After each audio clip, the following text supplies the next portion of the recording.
Hashi, we had something we were supposed to do this week. I'm trying a new format where I don't introduce us. I let people just know who we are. We had something we were on the screen. Like, do your research. Yeah, do your research by looking at us. Hashi, this week we had we were asked to do something we're rarely asked to do. Bathe. Besides bathe. I know that weird that our employers asked us for that and specifically called it out. Feels like it's not their business, especially because we work remotely. We had to do real work this week. Real work. We did. Actual hard labor. And what happens when you ask Hashi or I to do real work, we end up doing almost everything else for about 90% of the time. And then the last 10% last 9% still doing nothing that we were supposed to be doing. And the last 1%, hurriedly doing the work that we were asked to do. We did some tutorials, right? And where I'm going with this is there's some fun new getting started with visual effects suite or visual effects, whatever we call it now, coming out soon, if not now. Michael, they're not out now, are they? Soon. No, but soon. No, yes. Someone on the new Cineversity hasn't submitted a tutorial for No Light Factory that was due a week ago. Hey, we don't need to talk about it. Shall remain nameless. Can you turn off our names, Seth? Yep. Yeah, we'll remain nameless. I will say, folks, if you do watch the new Getting Started tutorials for VFX Suite, there are some lovely jokes in there for you. Hashi's got some hilarious stuff in his, and I put a lovely little Easter egg footage of me in one of doing action movie stuff. I love that straight up footage of you. I won't give it away, but footage of you of your face is an Easter egg.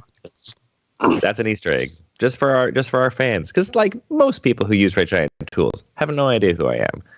They're stuck in their little edit holes doing edit things and watching tutorials, so they're not going to know that badly lit shot of some guy getting injured has anything interesting. And can I tell you, for you people folks who know our show, all of you out there is no excuse for that. If you use Red Giant tools and you don't know who this man is, get the hell out of here. Keep buying tools from us and using tools, but shut up. Yes, we do need your financial support. But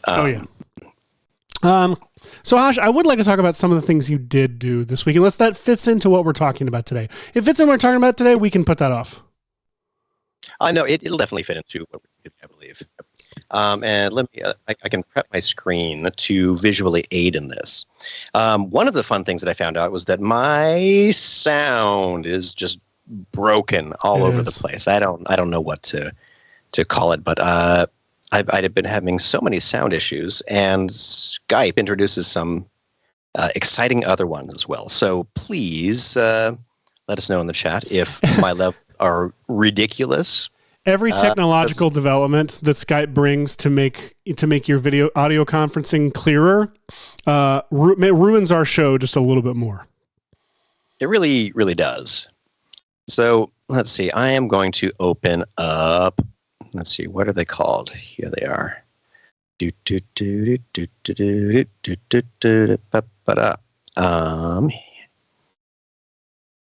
All right. This could maybe help. Let me see. I don't know if I can make these stay large or if they'll keep on resizing themselves. Let's see. Am I sharing my screen, Seth? You are. I can see Seth talking, but I can't hear him. Oh, sorry. You are sharing your screen, but should I talk about first introduce what we're talking about today, or should I go to your screen? Well, we should tell people up front what we're talking about. You've been patient. I feel like they should be more. It's M3GAN time, guys. We're going to be talking all about America's Megan favorite. Megan 3 Stallion. Megan 3 Stallion.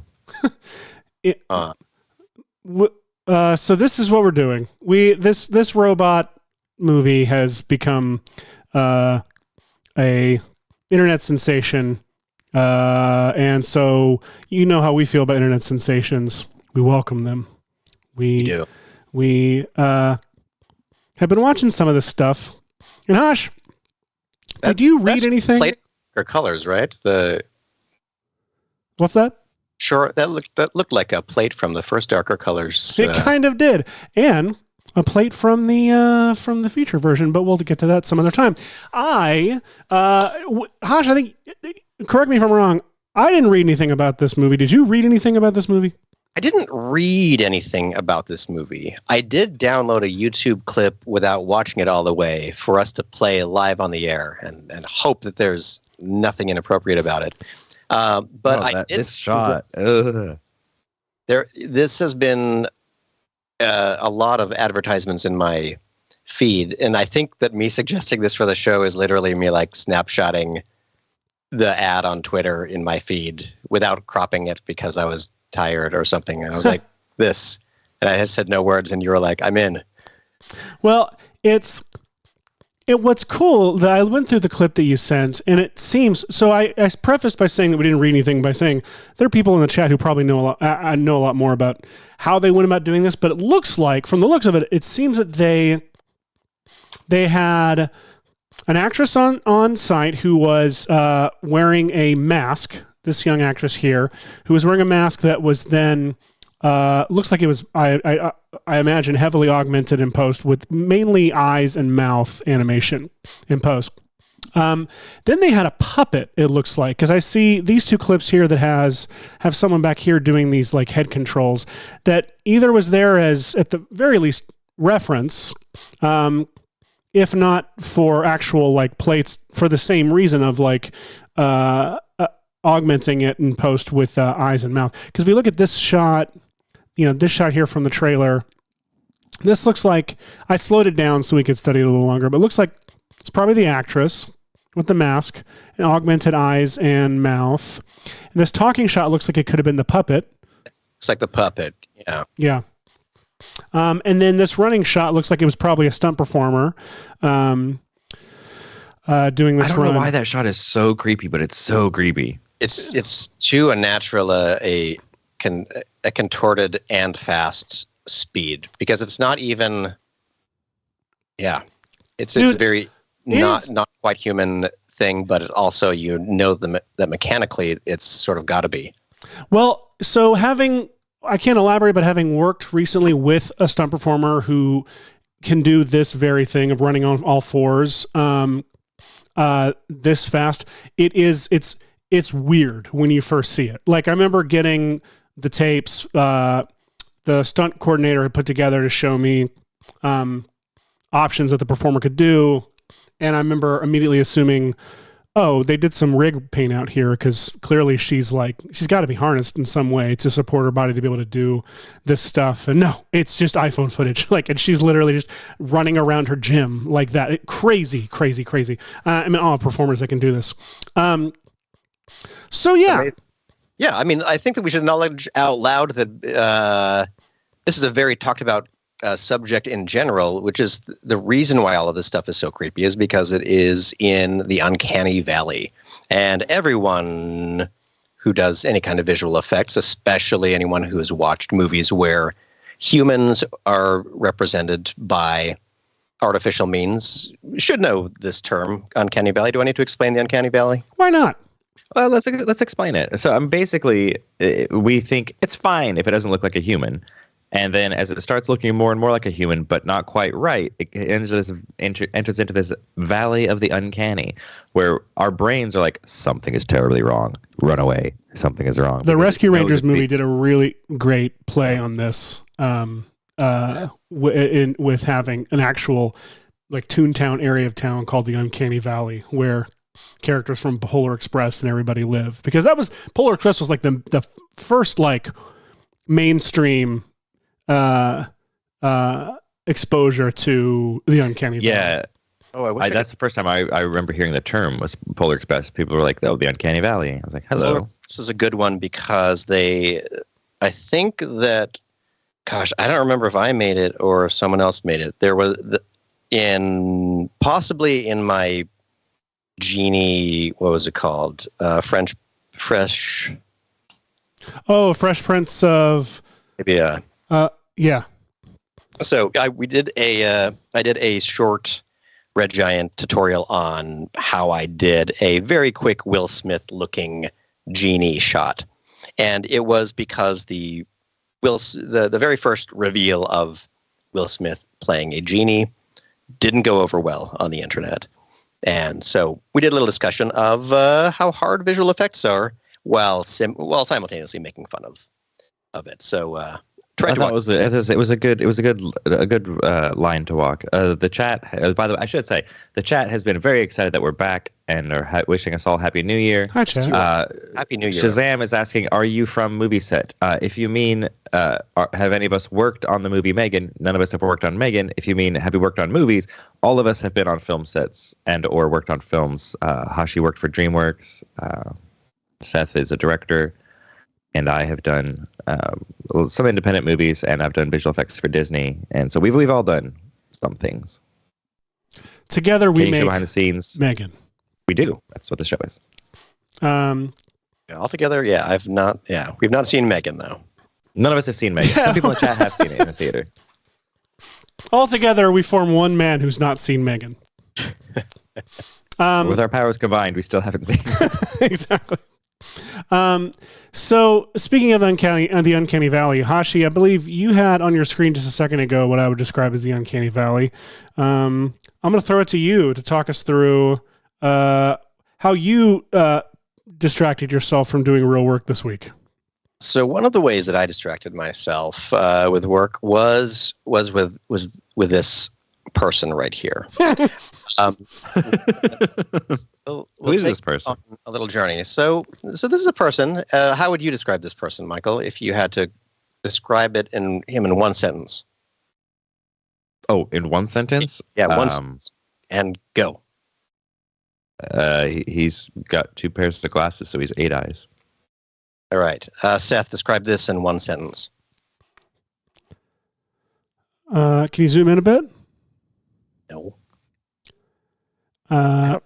Make these. Gordon Freeman dresses up nice. Okay, so let's go to the next one. And why will it not let me? It won't. Once it's full screen, It won't let you do it while you're zoomed. Yeah, you have to go back to this. It doesn't want you to look at it. Everyone look away. Everyone look away so Hashi can do this. Picture is not that you can see the next picture. What is this program even? I am upset. Okay, next picture. That definitely looks like if Seth Worley were the Prime Minister. We're like, ugh. I don't know why it'll only let me scroll them when they're small. If Seth Worley were like, ugh. I really appreciate that. That's it should be hypothetical. It should be fine. Like the hair is good, the body is good, and it's just the body is good. Something is weird. Something is weird. And so what happens over time is that was fun. Are all pictures of a person with a beard and glasses, a male, and over time. Over time, that's what I see. They start to converge on a specific construction of.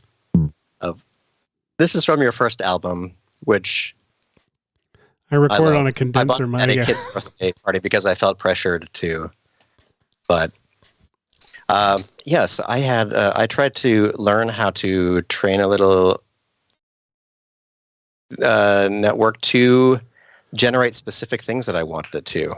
When you go through it this quickly, it really does. It really is concerning that we're not fully done with the tutorials.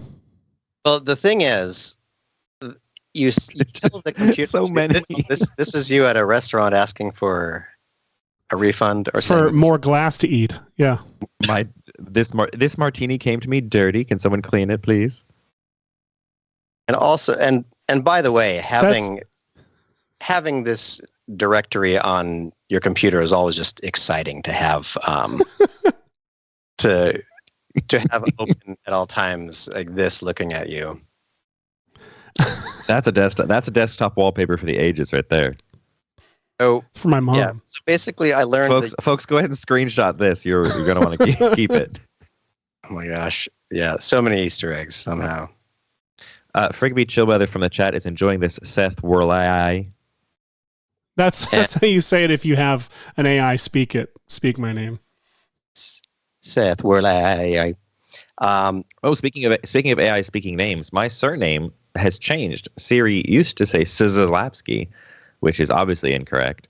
Now she says Shalapski, which is much more correct to Polish, but not how we pronounce it in America.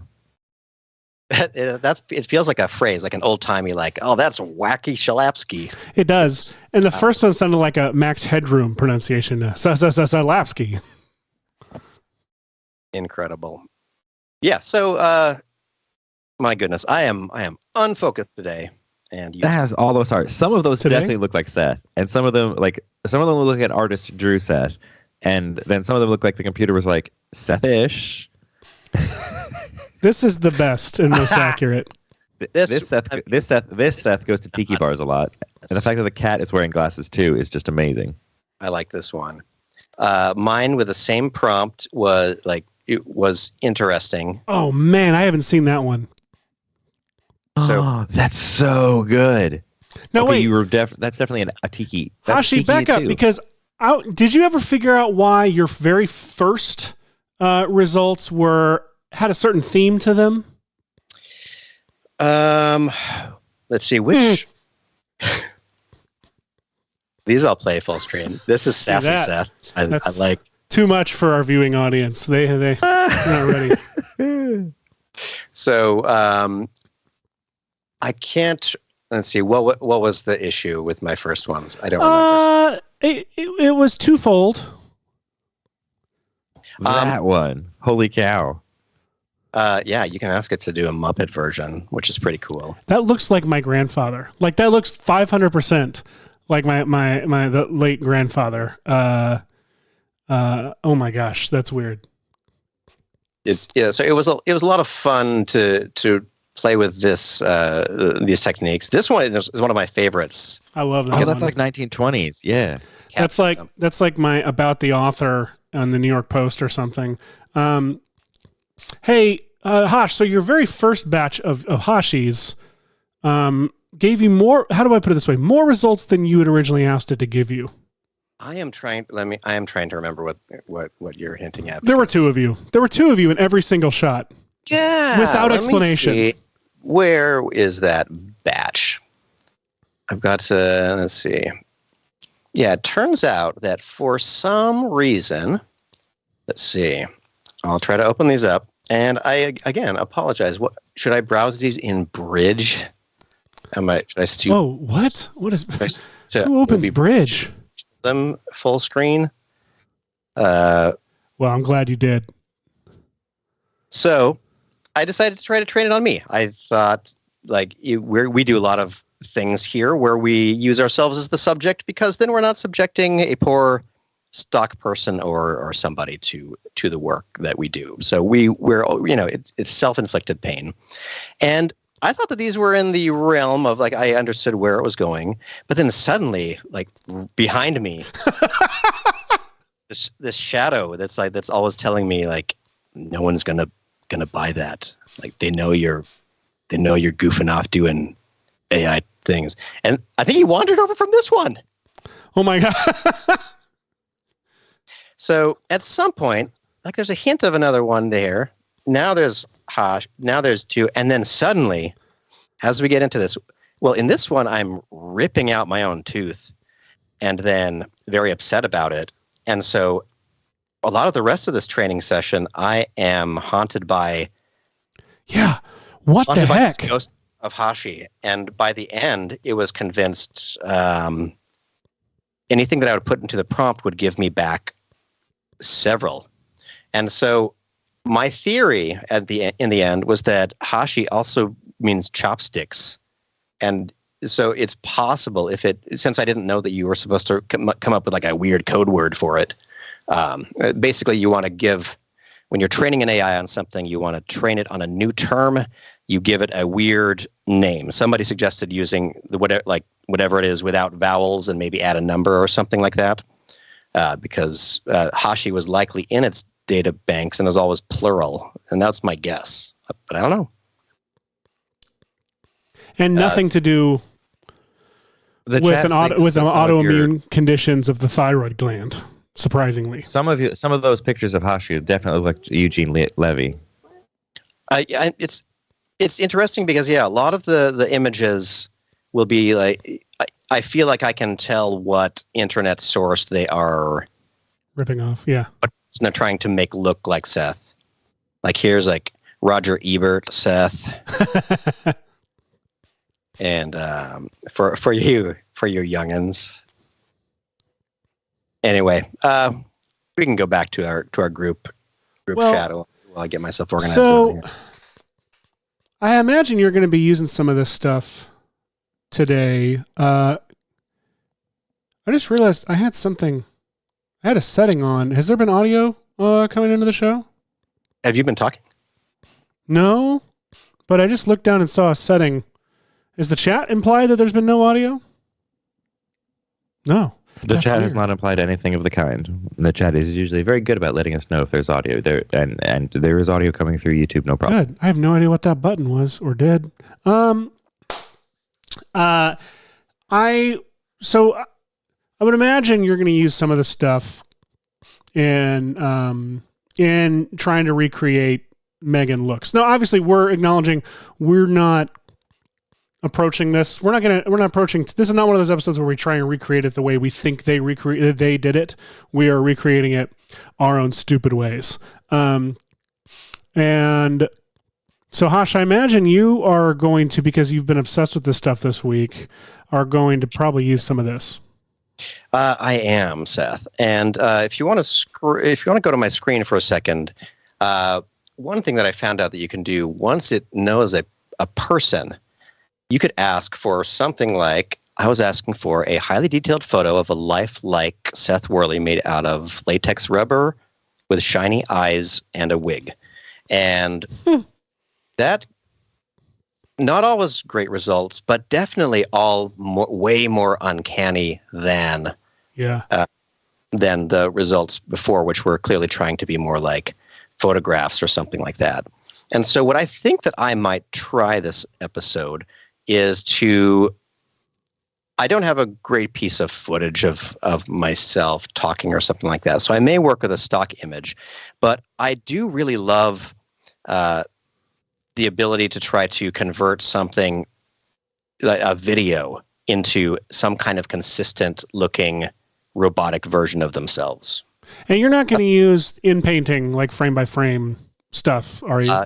Not quite. I'm going to try to generate one pose of the face and then possibly try lockdown, possibly try EBSynth to see what kind of interesting results I could get. But I've definitely found some creepy versions of what the computer is willing to do. Let me see if I can find. I'm so fresh, everybody. No, it's okay. I can talk about what I'm going to do. I've got this fantastic footage of me just moving my head of this guy. This I'm just going to take him, and I've also got I've got this 3D model that you made of me a while back. I don't know why you have so many assets of me. I'm really glad you do. It benefits me greatly, but you have more assets of me than you do of you. I think that if anything ever happened, and the police, I mean, what can I say? My children will need a father, and you will be able to give them one. Be like, these date back to 1996. So I'm going to take this, I'm going to put it on my head as like a, virtual mask essentially, but I'm going to see what that's essentially like the basics of what I'm going to do. But I like in this, clip from, let me see, the walk-up specifically, this clip. It's pretty cool because the motion, like the reveal that it's a face that will make you, unsettled is preserved for a moment before it starts. And her eyes are more, naturalistic than the rest of her face, obviously. So I might see how creepy it is if I put my own eyes back into my clip. What's that? Onto this clip. Yeah, onto this clip. Definitely got to keep the hair. Oh man, I wonder if I can keep my regular hair, put the 3D model in. Okay, that's a fun challenge, and it's what I'm going to do. I can do. Hosh, I'll go to you, and then I'll come back before I start mine because I'm going to walk through my crap. But what do you... Oh, whoa. Oh, God. So here's one. I don't know how to make the thing go away. Time, whatever. There we go. Yeah. So this was one of the results that I got for Sean Connery. Oh yeah. Sean Connery as the genie in Aladdin is what this feels like to me. I love that the interpretation of trying to convert its image of me to latex is like it gave it these weird cutouts here that were probably just like I got like crappy stubble right here, so it thought there was maybe a noise line here, but I never know what it's going to do. But this one really bothered me, and so I saved it. And it's brought to life by the Mug Life app. Mug Life. Living Mug that Life. Mug Life. Sounds like Mogwai a little bit too. It does. I think I saved some others, except I guess I've got to zoom out again. There's this one. What is this? Why am I coming out of a towel? I feel like it's like a presentational thing. Like I feel like the murderer in this case is presenting clues.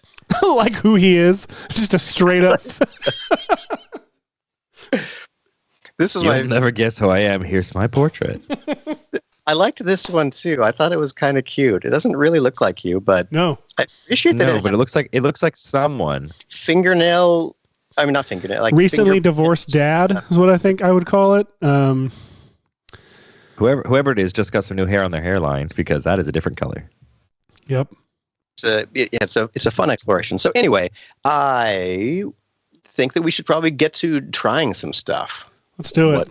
All right. Welcome back. Happy New Year. It is really great to see you all back here. It is really nice to be back here.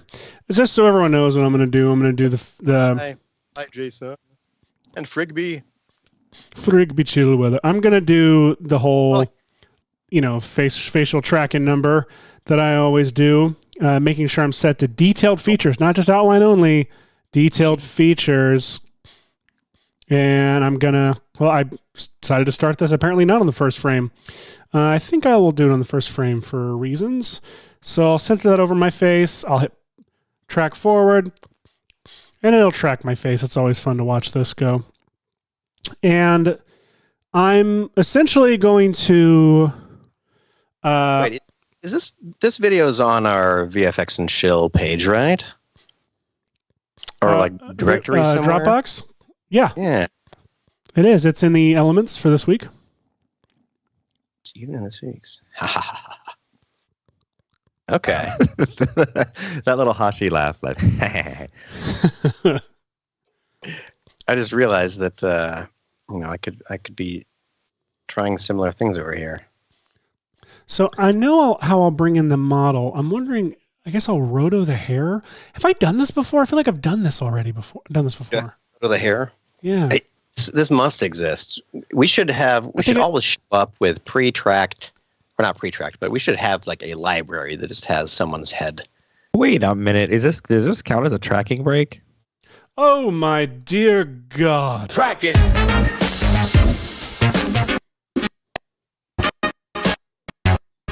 Oh no, he broke it.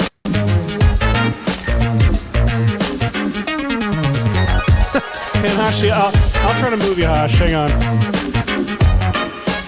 Oh, now it's just me.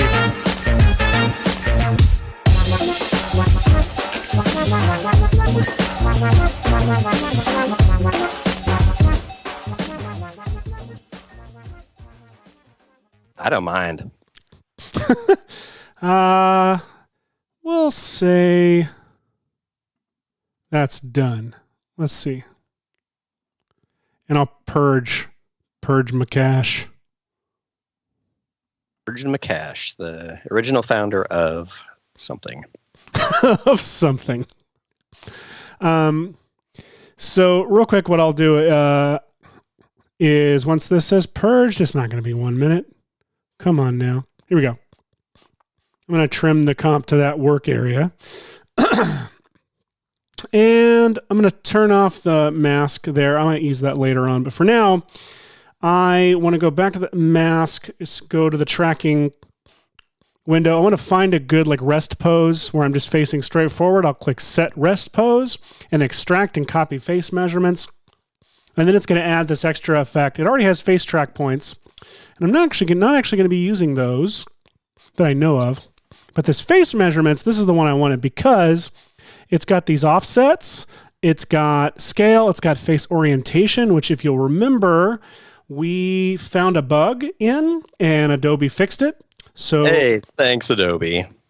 Now you'll find that our orientations have these, they don't bottom out at 0. They are 100%. We're getting the keyframes we need and the info we need. So I'm going to use this stuff to parent I think an element 3D null. I'm going to parent that to these orientation, to the offsets and everything to stick that null object and that 3D model of my head to my head. So that's what I'm going to be working on while you walk through whatever the hell it is. If you're ready for me to go to you, Hosh.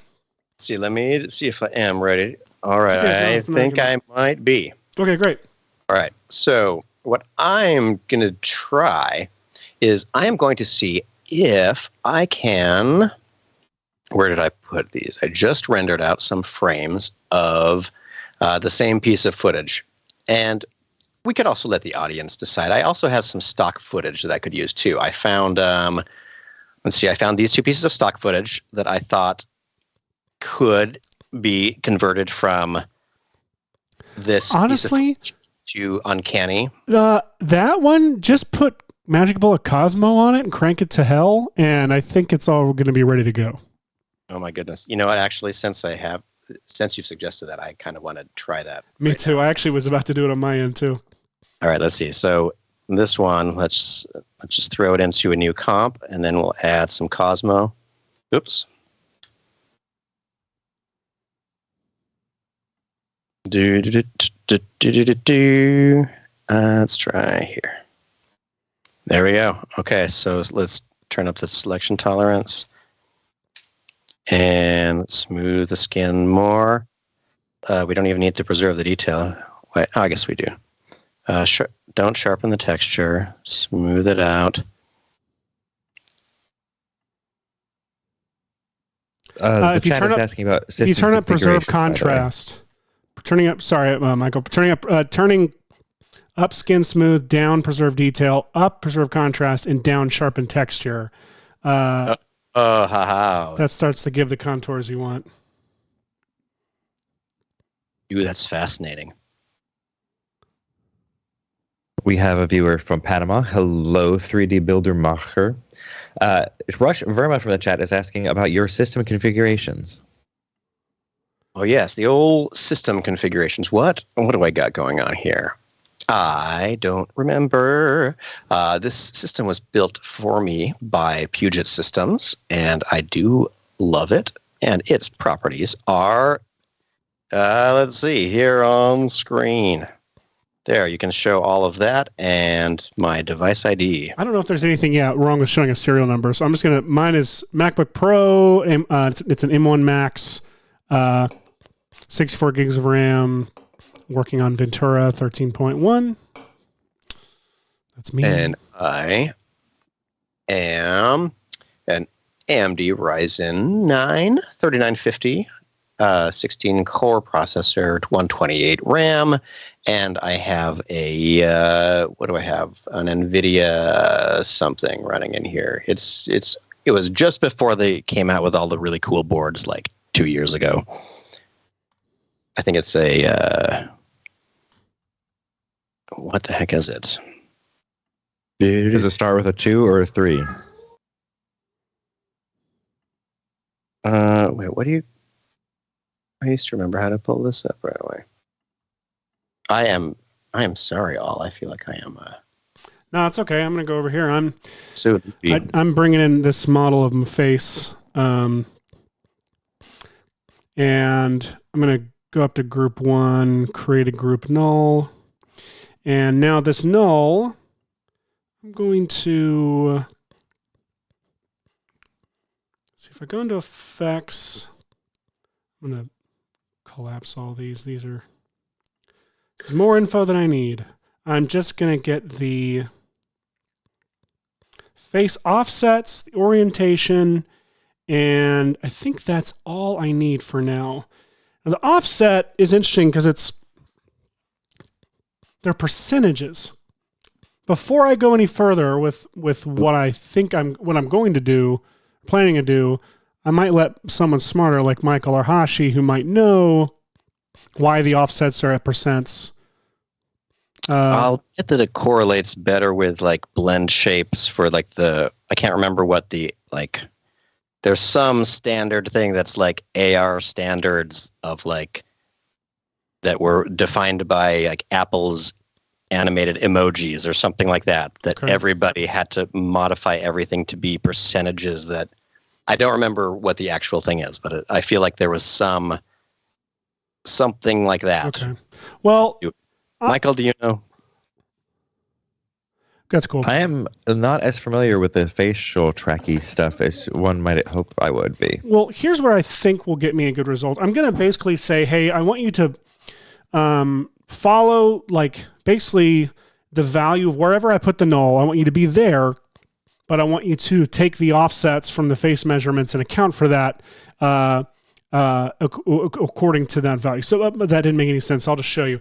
I'm going to type, I'll click on position of this null, and this null is controlling my head. I'm going to do x equals, and I'm going to say value, and then in brackets 0, so that's the x value. I'm going to say plus, and then in parentheses, I'm going to say value 0 times, out of that bracket, times offset x down here. And then that should, if I'm going to do that for a y and z, and just to show you, like I'll end this, I'll just do it real quick. Y equals value 1 plus, and then parentheses, value 1 times offset y, and then z equals value bracket 2 plus parentheses value 2 times offset z. So it's basically like be the value that the null that the coordinates are currently set at plus the offset value percentage of that value. It might not be the right way to do it, but let's see. X, Y, Z in brackets. That's finally what I wanted to do. So now, oh boy, that didn't go the way I thought it would go at all. But you do have a nice, cool dancing head. I do have a nice, cool time to figure out what went wrong. I'm curious, do other people do this? If you're doing something complicated with expressions or something where you're doing something procedural, do you like to get absurdly far into the setup before ever testing it? Like I like doing that. Like if I'm adding like 10 expressions, I'm like, oh, this is going to be good. It's going to be good. And I don't know exactly what reward payoff thing I think is going to happen. But 500%. Yes. Now, you know what's weird about this, guys? This worked earlier. Several things. It worked earlier. That's what I'm confused about. I made this work. Maybe a number is different. Because it looks like it's moving a factor more than it should be. Yeah, it does. It certainly does. It does seem like it has to do with those percentages versus whole numbers situation. While Seth thinks about that, Dead from the chat is asking, can AE enhance 3D animation? And if it can, what's the most common things for compositing in After Effects? That's a huge question. Because compositing can mean a number of different things. For me personally, Well, first of all, the answer is yes. He can enhance 3D animation, and there are a number of ways you can do it. A lot of people use After Effects to composite their 3D software. Now, with the advent of GPU rendering, where you can get beauty passes out much faster than before, there's less need for compositing in After Effects if you're doing a full 3D scene. Because before, you would output your diffuse, your shadows, your lights, and it's all separate passes, and you'd comp them in post because you had more control over how it looked. But now that you can tweak with instant or nearly instant feedback in the IPR, in Redshift, or other GPU renderers like Cycles 4D or whatever, you don't need to do your tweaking in post when you can just do it in your 3D app. But you can still use it for a lot of things, like if you've got text or images that you're going to need to swap a bunch of them out and you don't want to have to re-render the full 3D scene, there are ways to put UV passes if you want to get really fancy, or just position and matte information from your 3D render so you can swap out, like a billboard in a shot, for example, in After Effects. But I think you should always do something in After Effects or some other post program on your 3D renders. For me, I always use Magic Bullet Looks, not just because I work at Red Giant, but because I've been doing it since before as a customer. It's just stuff comes out too crisp, if that makes sense, from a 3D render, because it's perfect, computer generated imagery. So I like to add some diffusion and maybe some halation and some film grain using Renoiser inside Magic Bullet Looks on every 3D thing I do almost. As far as other compositing goes, obviously SuperComp from the VFX suite can be quite useful. I use it with 3D stuff in After Effects a lot, as well as that Stu Maschwitz was doing with the Aces color flow. With the color workflow that was just showing how much you could enhance even a render just by being able to add all that cool stuff.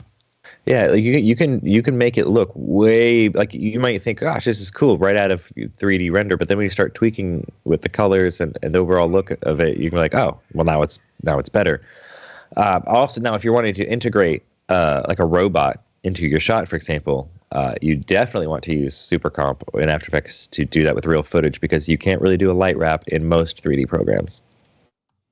And you can very easily in SuperComp, as is shown by Stu in his lovely Getting Started in SuperComp video, which if you've been using After Effects to do any sort of compositing, then the stuff that you can do with SuperComp will blow your mind.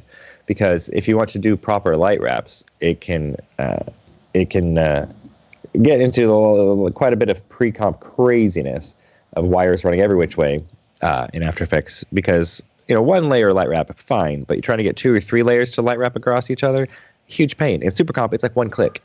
So if you're trying to integrate CG stuff into real footage, highly recommend SuperComp. It's amazing. If someone were trying to get started with SuperComp in a couple of weeks, where should they go to find out how to do that? Well, whenever it gets released, the new Cineversity.maxon.net will be a place to go. But if you have 45 minutes, brew yourself a cup of tea and enjoy Stu's Getting Started with SuperComp video. It's long, but it's fun, and it teaches you quite a bit about proper compositing. So even if you're not going to use SuperComp, not a bad watch for the entertainment and knowledge value. But if you are going to get SuperComp, or even considering SuperComp, it'll blow your mind.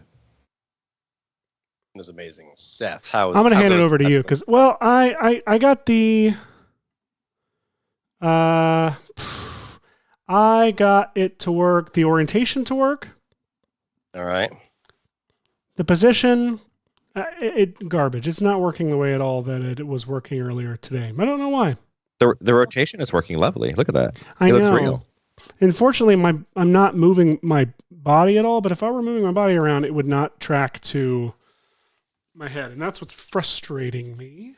So the positional relationship is gone. Exactly, because I can't figure out why it worked with the offsets earlier. And I thought, I got it to work in the test. I'll just undo it all and delete all the work and rebuild it on the show, and now I don't have it to go reference to see what I did differently, because I'm an idiot. A confident idiot. That happens. Let me throw it to you, Josh, while I work. Been doing nothing except for... Hang on, Seth, check your autosaves folder. What's that? You check your autosaves folder just in case you've got a version saved in there that's useful. Okay. I should mention that was it the very beginning of this week, Seth? Monday or something, or was it? And I think it was the end of last week when we didn't have a show.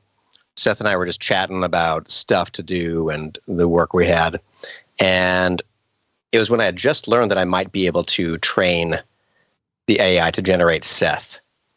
And as soon as I requested that it process Seth, a transformer outside blew up. 100% that happened.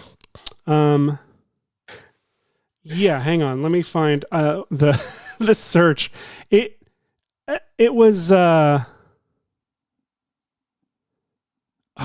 It was literally, it was fun because we were on the phone and I was like, okay, I got the sample images of you. I'm going to feed it to the thing. I've typed in the parameters. We're pressing enter. And then he froze. And I got to the point where I was like, did we do this? Like, I don't know. Like, there's so many switches that we could have hit. Like, so I got on Google and just searched, can stable diffusion cause electricity to explode? Because and you're looking at your like thing and it's like all of Canada has lost its power temporarily or something, or Prince Edward Island. Oh God, I gave away your location. That's all right. If you can make it up here, come say hi. It's not a big island. You'll find him. Let's see. I have opened up. All right. I could maybe show what I'm doing right now. Okay. I just don't know the work. It's going to be more interesting than what I'm doing. In After Effects, because After Effects and Photoshop both love to use system resources, and so does Stable Diffusion. So right now I'm running an instance of Stable Diffusion locally, which is really nice because that's the one I can train it and all that stuff, and don't have to rely on an online model. So I'm bringing you, Seth, into the image-to-image section. And normally what this does, if I can switch from my 1.4 checkpoint to another, I'll mention way up top, I am not an expert at any of this. It is just that I am a curious visual effectsy person and will have specific things that I want to try, and it makes it so I'll go down huge rabbit holes just to figure out new things. So what we've got here is Seth in the image to image. You're all familiar with this text to image thing. So it can be like, I don't know, duck riding a bike kind of thing. And then you press this, and in theory, if my computer doesn't crash, these usually go very quickly, and so that's why I'm a little bit concerned about why it's thinking for so long. It's trying to think. It thinks it's thinking. I got it to work. Look. What? There you go. I just multiplied all those offsets by 0.01 to, I guess it was reading them literally, not turning them into percentages, which makes sense. I didn't think about that. And so it's rather than percentages, I converted them to decimals, and now it's all working. Anyway. Hashi, Justin Leduc says, get on that 1.5 bruh. Big improvements. That's exactly what I was switching to there. Actually, I was switching to the 1.5 in painting for stylized results. Oh, now you're thinking a little bit. Oh my gosh, it's thinking so much more slowly though. You're gonna blow up a transformer. Okay, so let's you could probably switch over to me and we'll try this out. Oh, I think let's try a photo of a man with a beard made of, let's see, or I don't know, photo of a prosthetic, prosthetic head of a mannequin with a beard, maybe. Is that how you spell mannequin? Probably. Who knows? There's no way to know. There's no way to know. All right, so I'm just going to try to generate one real quick. And it did not disappoint. I love it, Seth. Look at this. And that's not only that, but Seth looks like a member of the Sisterhood of Perpetual Indulgence. turned the Lego head back here into It did. a mannequin Lego head too. So this is basically what I wanted to unleash. I am excited about this kind of thing. So these are very low resolution, by the way. My computer will literally blow up the neighborhood if I try to render anything more than a 512 by 512. But it's nice because you can generate little batches of these. So let me save this one here into today's folder. What do we got? The beard is so good. It's really great. It's got like that Burger King energy. It does. Justin, I know how to spell your last name. Leeduc. Resolution checked. Actually, I'm going to stop saving those to renders. I'll save them in here. Save that one. And let's try the same prompt, but I'm going to tell it to do 3 batches of 3 guesses each. And that will give me like a grid of 9 when I hit generate. It'll take a second longer to think because it's thinking for more of them, but I'm hoping that my computer is doing better without After Effects open. Okay. Frigby says that this would not look out of place on a Greek urn, and Justin Lich says it just looks like a still from the new Barbie movie. That's pretty good. See, we're covering 2 movies in one, everybody. Or you're one of the Duracell family people. Oh man, I forgot about those. Oh, that's a throwback. That is a throwback. Kids, if you don't know about the Duracell battery uncanny commercials, check those out. Yeah. Speaking of the Uncanny Valley, ask too much of it. Early adopters. Like you saw how fast it did that first one when I came over here. It's just thinking. Whatever. You don't have Chrome open, do you? Because Chrome eats up VRAM on your GPU. Chrome eats up the VRAM on your GPU. So if you're doing any sort of heavy graphics card usage, like for example, running Stable Diffusion, you might want to close out Chrome. Same with Redshift. If you're using Redshift, you probably want to close out Chrome. All right, we'll try. It's funny because I actually switched over because I was worried the thing wasn't working. Woo-hoo-hoo. Okay, this is going to be very boring for a moment, but what I did was I exported a little video sequence of you, Seth, and I'm just going to drag in the first frame of it. And when the thing wakes up, now Stable Diffusion is a little like command prompt running in the background on my computer, and this is just a web interface. So this is my local web address just to run it here if you're logged into this computer. I also do have a web model that I'll occasionally share with the VFX and Chill hosts. Are you thinking in the background? Am I? I am thinking in the background. I'm pissed. What are you pissed about, Seth? I'm pissed because this worked right before the show started. You saw it. It was creepy and amazing. Did you save it? No. Ugh. Yeah. I mean, it's my own fault. As they say, saves or it didn't happen. But like if you were, like a famous chef or something, you couldn't like cook a meal early and then no, just bring out that one you cooked earlier. No. He gets it. You need those fresh graphics. Good gravy. This thing is just sitting here thinking in the background, and I'm making people on the internet watch it. I feel like a real YouTube live streamer. I'm so cool, everybody. Welcome. Ask us some questions while we're. The chat is specifically Jason Murphy from the chat is suggesting doing 3 says doing 3 batch size. Try to render 3 at once. I believe. Try 1 batch size and more count. It's a good idea. Oh my gosh. Still technically running in the back. I don't know if I should kill it and just restart. Probably should. I'm going to do it. Killing it. Reload. Reload everything. This is my fun, messy desktop, everybody. I'm starting over. You're starting over. Yeah. So Goodness pissed. gracious.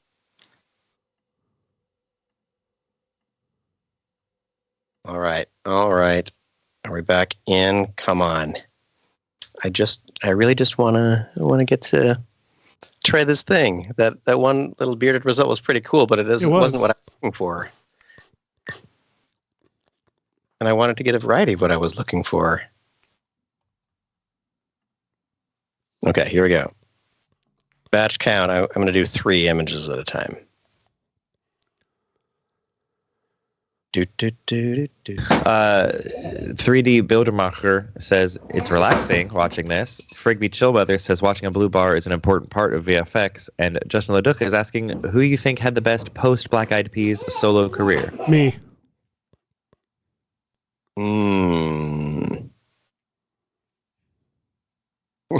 Seth was always known as the 5th Black Eyed Pea. Yeah, I was. I don't know how many members there were, to be honest. Well, it didn't specify they had to be a member of the Black Eyed Peas. Any of us could have had the best solo career post Black Eyed Peas. We're living in a post Black Eyed Peas society. Michelle Yeoh. Yeah, Michelle Yeoh. 100%. My goodness. Okay. So sad. I'm so sad that this thing just doesn't want to... Don't be sad. We have Face Seth again. Oh, sad face Seth. All right. Set rest pose. Extract and copy face measurements. Let's see. Maybe I can force this, a different instance of it, to try to use different video resources, because everything is trying... I feel like everyone's like getting first in line, and Skype is like, but I'm working really hard over here to show you Michael Zalapsky.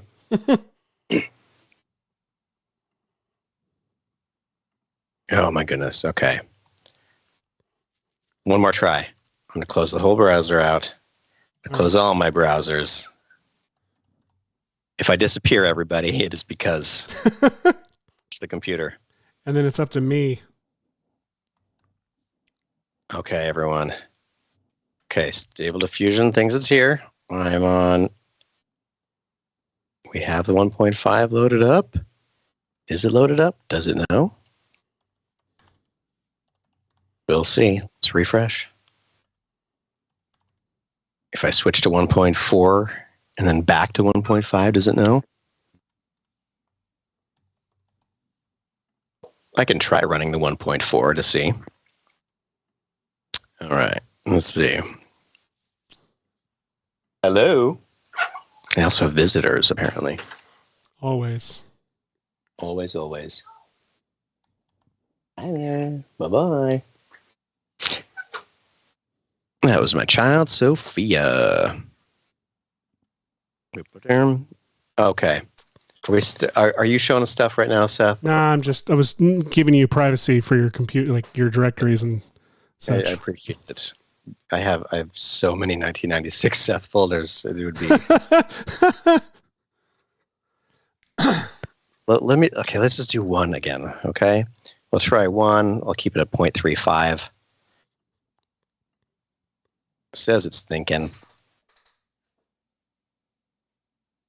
It's a good sign when it tells me it's at least trying to think about it. Come on. You know you want to. Seth, why did we rely on technology to see us through this show? I don't know. I mean, it is cutting edge technology, and it is. Yeah, it's fun. Road Studios Productions says that they've been watching us for 4 years, and they love our stuff. Red Giant in general, not us specifically. For 4 years, just today. Yeah. And they say that they're trying to be a VFX artist just like us.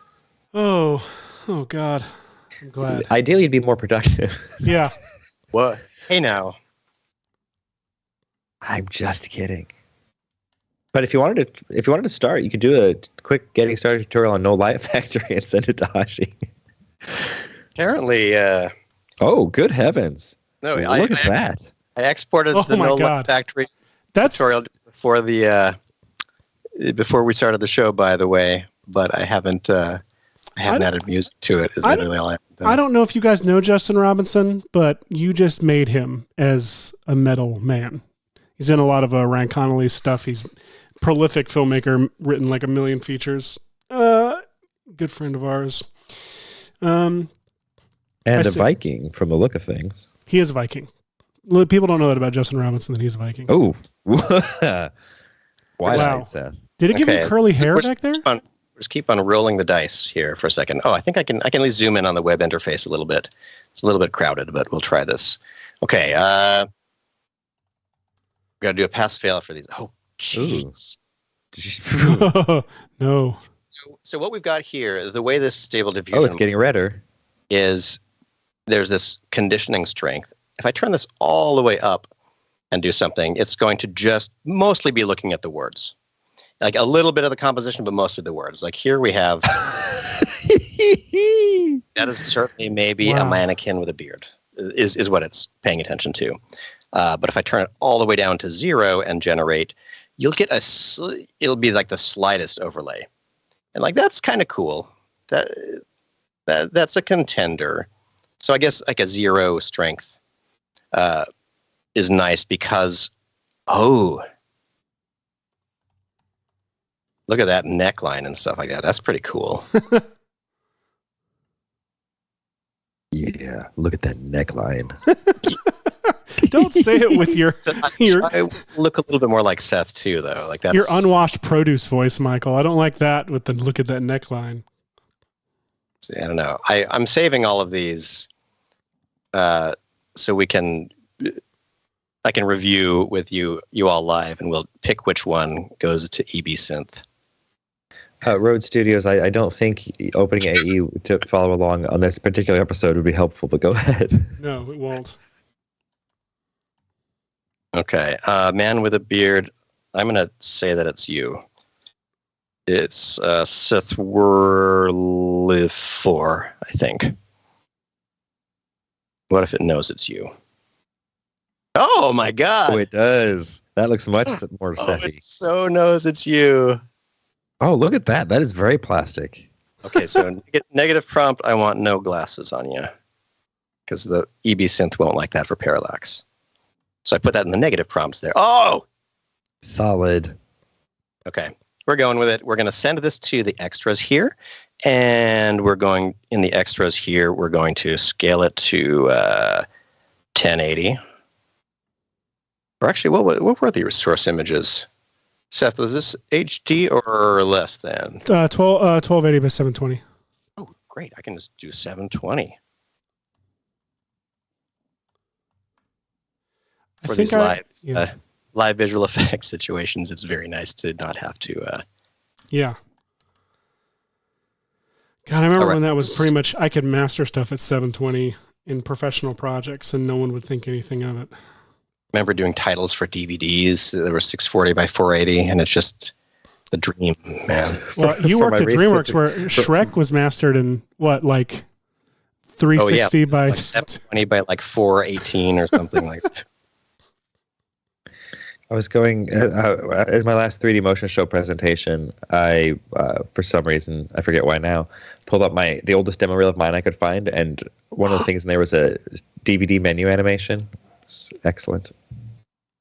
You're like from the main menu to the special features page. It was epic. There was it was a map, and the camera moved over it.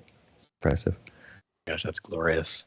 Kids, DVDs were these CDs that you would put into your TV, and it would play a movie. CDs were CDs that you put in your TVs. And CDs were these things that you would put into a player that you would carry with you, and it would make music. It's basically like you would have 10 songs on your iPhone only at a time, and you couldn't move, or it would skip. That's what CDs were. So fun. I'm glad we live in the future. I'm pretty happy with the future here. I'm kind of curious what would happen if I tried to batch process these. Let's see. What if I told it, why does it want a batch from directory? Frames 1 to frames 1 output. I'm just curious. I want to see. Oh, no, it's image to image. I want to do batch image to image. Whoops. Just because this could be fun. And let's try seeing what happens if I start pressing generate right here. I don't think they will show live in this web interface, but I think if I scroll over to here, you can see these going frame by frame. I'm curious if they will have any consistency because they're all at a very low value. Because in theory, it's not generating Seth the same way each time. It's making it up as it goes. And as it should. Always make it up as you go. I'm browsing in Bridge again. Is Bridge going to kill my... It's actually a kind of consistent Seth. More consistent than me. Ooh. Oh, no, not Photoshop. No. I'm sorry. I love you, Norman.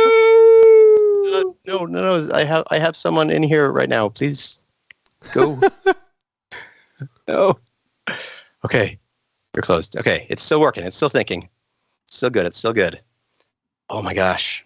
Okay. So we're almost about to get into the... I didn't plan on doing this. But there is a way to batch process images to replace all of them with this kind of interpretation. And usually you get very bizarre things like this. Did I save it? How did I show that to you, Seth? Here we go. This was one of my first tests at... Seth, can you move the sticker away, please? I can. Like, people might be able to guess what I was trying to train a computer to do. This is some footage I had of me doing the Take On Me music video. I have a very bizarre... All of my video captures go to my Windows drive. And so the only videos on my Windows drive are all of my exciting things like this. Like me swimming like a freaking mermaid for you all. Talking to green screens and talking about Red Giant stuff. I also found out that I could feed that same piece of footage and tell it Seth. And that's like Guy Fieri producing an album. And this one, who I just said, make it Fonz, I think, or something. Oh, yeah, and you gave it... who did I say? Jeffrey Epstein? Yeah. Jeffrey Epstein coming right up, I think, was... Yeah, Jeffrey Epstein coming right up, boss. If you want to hear Hashi sing the Take On Me song, but with After Effects tutorial lyrics, the link is in the chat. And Justin Leduc, yes, I think your Muppeth joke deserved more love than it got. I would like to see the comments, but I feel like when I closed the playback was when I got... Don't do it. Yeah, worst week not. on this show for me was when I read the comments as we went. Don't worry. I will tell you what they're saying if it's useful. All right. Unless I don't. I'm really curious what this is going to look like played back because it looks pretty consistent to me. It's probably going to be a little flickery and weird. In the highlight. The highlight's gonna be a little bit flickery. It's like when you're doing a chroma key and you're like, gosh, this is a gorgeous chroma key, and then you play it back and you're like, oh, that edge chatter. But in a still frame it looks fine. So because of that, what it means, when I go through this, I am going to pick several frames that are the best representation and that look like they're the same on model thing. And then I'll try feeding them to EBSynth. And we've talked about broadly what EBSynth is before. We have. There is probably, EBSynth is what is it at its core? Is it basically just a motion vectors interpolator? Or like, I don't know the best way to describe it. EBSynth will take a directory of sample frames and a directory of input frames, and it will try to make your input frames have the same motion as your input frames, whatever it is. So if you have something like this computer-generated image of Seth on top of a real Seth, it'll try to move like real Seth. So I'm curious. I'm hoping to get to a result by the end of this show. Well, you've got 45 minutes. Hey, I am pretty impressed that we're getting through this batch of. Oh gosh, you stick out your tongue when you look up at some point here, which I don't like at all. I'm sorry I did that. I was getting some weird results when I was trying to train the computer on Seth, and it was because one of the images I grabbed was just you talking but it recognized the word tongue, and so tongue was just in the mix of things. Hashi, you should show what it did to my face, because the AI does not know how to handle my pose, like how I smile. Like the AI does not know what my mouth is doing. Just want to make sure we understand. Tongue should never be in the mix, ever. Whoa! Hey now. Okay, on the show. On the show. Let's see. What am I? Let's see. Yeah, if you were a member of the VFX and Chill crew, you were treated to a totally consensual digital recreation of yourself that you didn't consent to. Is that what that means?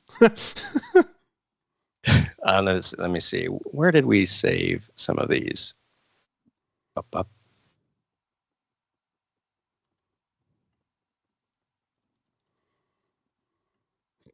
Do. Where did I save those? I thought I saved them in my Hashi's Weird AI folder, which I do have, of course. Your Weird AI folder is probably a lot more tame than most folks' Weird AI folder. That's a good point.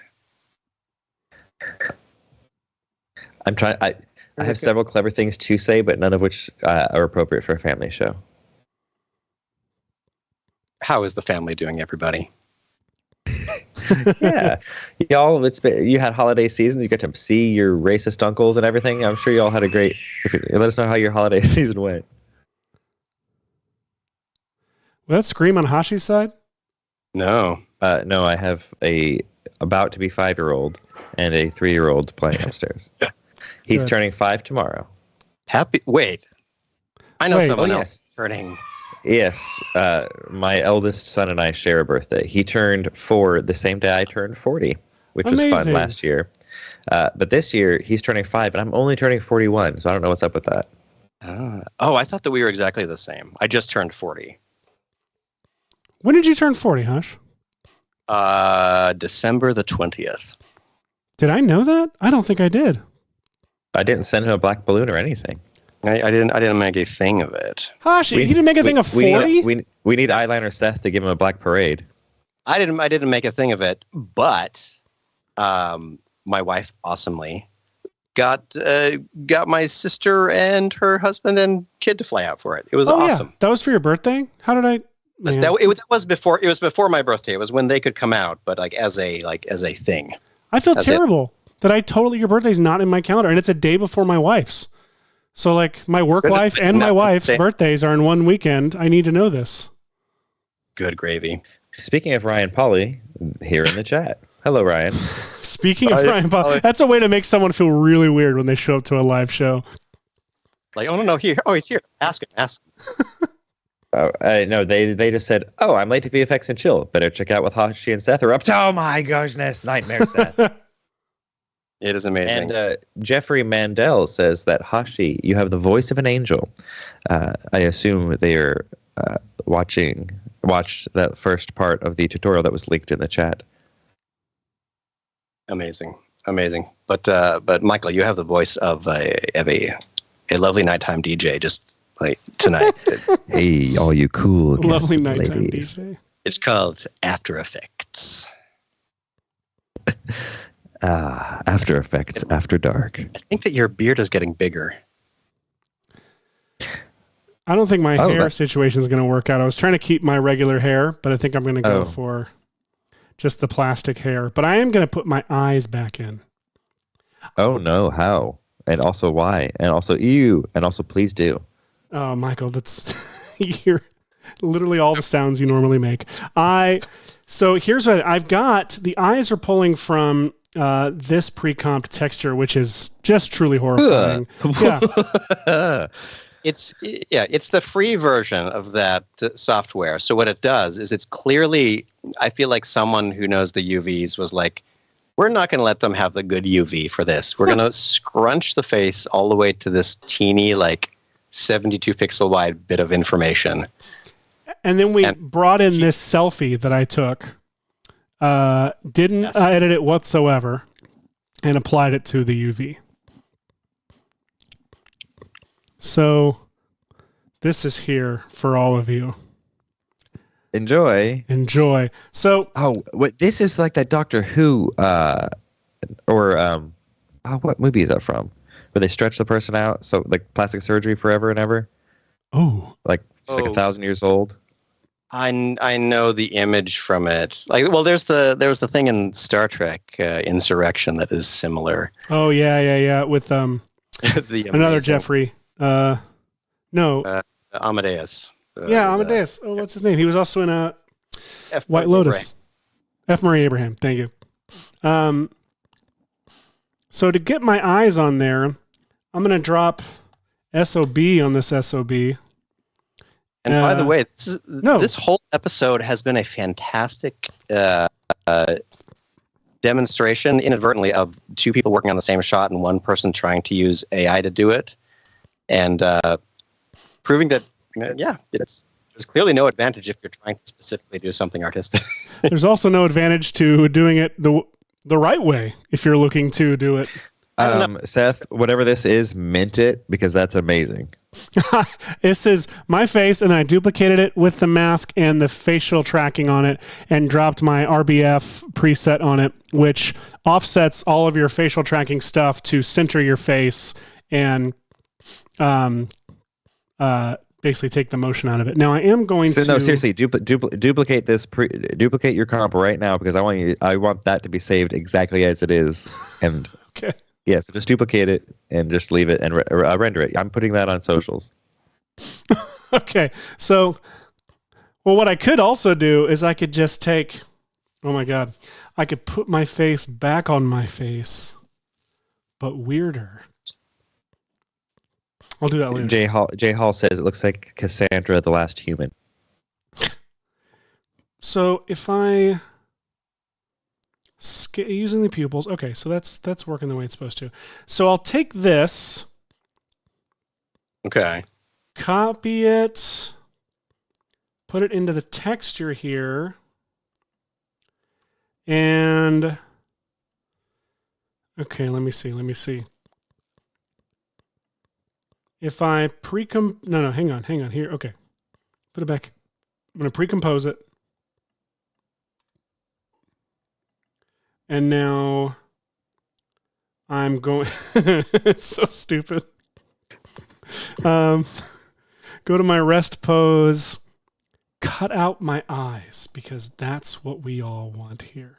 There are so many lovely statements. Yes, there are. That you're making throughout this.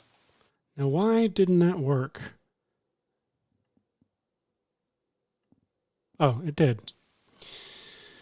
Copy that, paste it into Seth texture, and now I will position these eyes.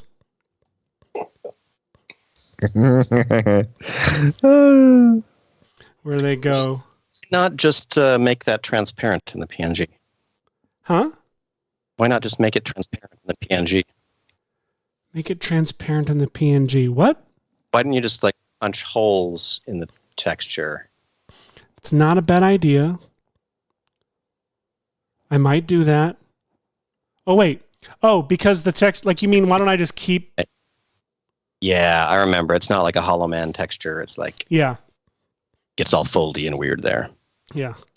Hang on. So then I'll put this eye here. And let's just go see how this came out. It's delicious. Get rid of...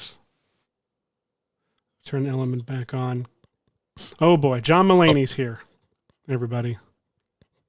Look how tough. He's tough. Let me see if I go into the Seth texture and I'll move this down. Oh God. This is unsettling. That's why they're here. So what's going to be unsettling? Oh, okay. It's that the eyes are going to follow us. Why?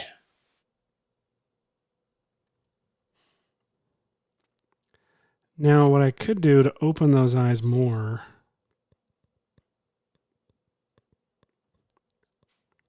is if I go into Element, create that sphere. Create that sphere. Yep, that's a great new game show idea. Gonna drop this here and then say, wait, what was I gonna? How was I gonna do this? I don't know, but Sarah Gibson's in the chat. Hi, Sarah Gibson. Hi, Sarah Gibson. Happy Friday the 13th to you too. Making any cool cocktails or meat or cool food stuffs for the day? I could just make this the eyeball. I'm pretty. That sounds like a Dr. Frankenstein throwaway. Just the golf ball looking at it. I could just make this the eyeball.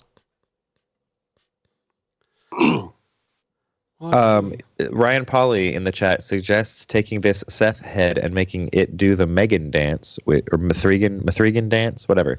The dance from the film, which I think would be amazing. Wait, can you switch back to me? Yeah. Was it? This Ryan Polly? That Ryan Polly, yes. That's what I thought. We keep. There you go, Ryan.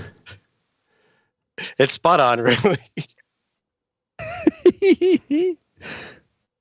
Oh goodness. Okay. I also have something else to share, and it's this. Oh my god. Oh my god. Oh god, it's fake on me. This is the worst. Yes, this is. Oh, I am on board with the changing. Oh, that's so cool. It's not bad. You just need to work on getting the I think as an animation style, this would work. You just need to make the eyes stay similar more, and you'd be golden. So wait, in theory, so I should be able to do what you're doing over there, Seth. Let me see what it looks like with. So here's the original, though I messed with the contrast a bit. Let's see if I turn this down. I'm wondering if somewhere in between these two, there's a blend that would look cool. Because then you get a little bit more real Seth. The flickeriness aside, I'm just trying to look for the best blend of robot Seth and real Seth. We all are. Now, what did you do for did you track the eyes from it somehow? Are they just stills or are they? Or what? How are you doing your eyes again? My eyes are IRBF, so I took that facial tracking data, put RBF on it so it stayed stationary. Clever.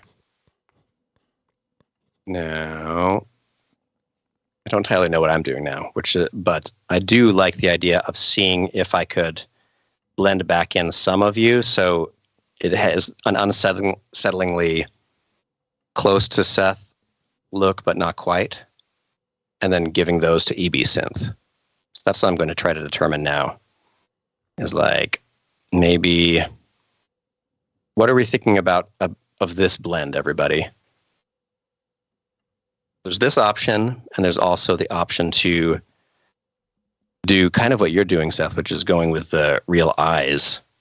What happens if you not really doing that set anymore? The blending mode of plastic Seth to something like multiplier overlay? Let's try it. Okay, so right now we're on Hashi's screen now, so we can't see it. Or we're on Seth's screen now. There we go.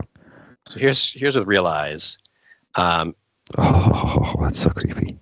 Here is, let me see. So those are the fake eyes. So let me try naming your layers. Naming my layers would be good because the outputs weren't named anything different. Okay, so I'll call these the AI, and I'll call these real. So if we had the AI and we had let's do a copy of real, put it at the bottom, turn up its transparency thingy. Why are you not? Do I have something else open that's over my keyboard shortcuts? Okay, here we go. And okay, so that's at 100%. Let's try overlay. Ooh, very painterly,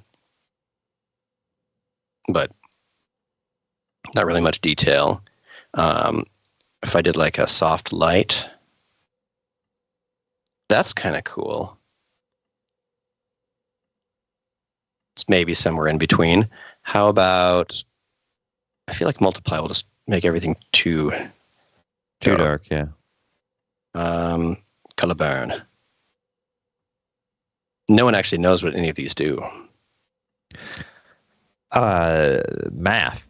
Lots of math. If you watch the Getting Started in Modes, in Universe Modes video, you'll learn a lot about how blending modes actually work. Universe Modes is a tool inside Red Giant Universe that lets you blend with all kinds of blending modes, which is great for folks using Avid Media Composer, who famously doesn't really do blend modes, and Universe works in Avid Media Composer. So you've got blending modes in Avid, but also in After Effects. You can do crazy things because you can mix and match and roll your own blending modes and get some really, really cool, crazy results. If you're into like weird music videos or art installations and stuff where crazy blending modes would be kind of helpful to you, then I would suggest checking out the video for Getting Started in Universe Modes.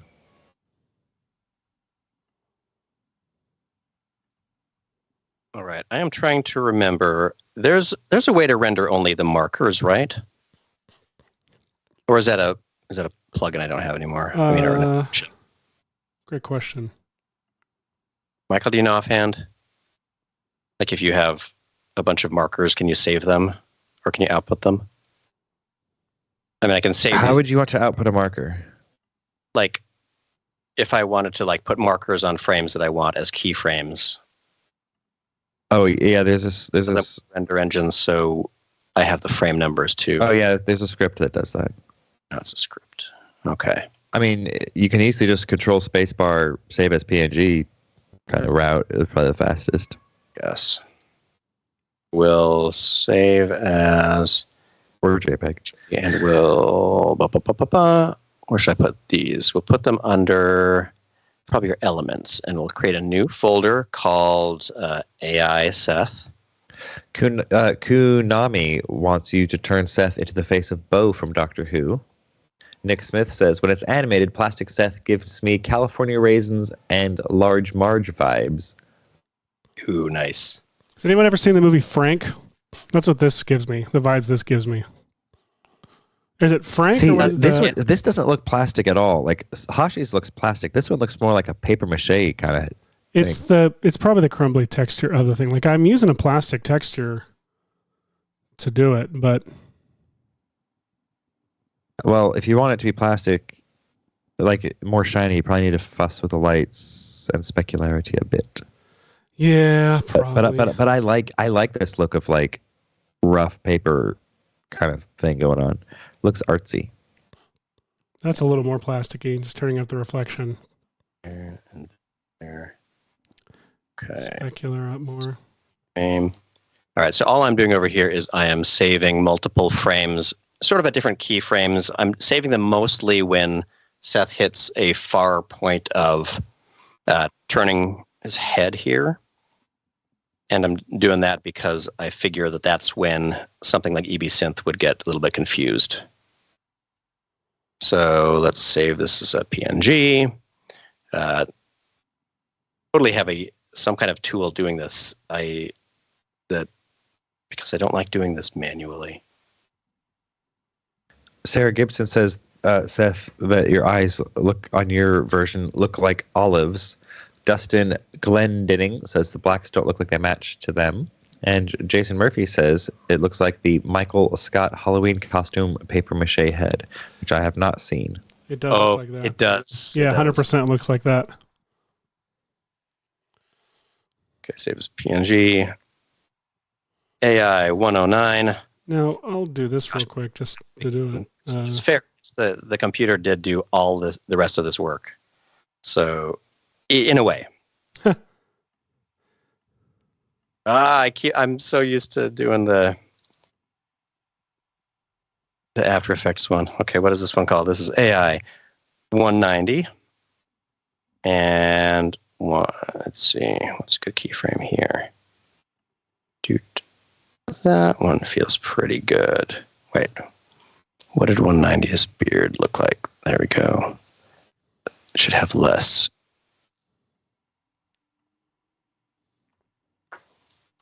I have a feeling that the size of your beard might like randomly grow and fall throughout this.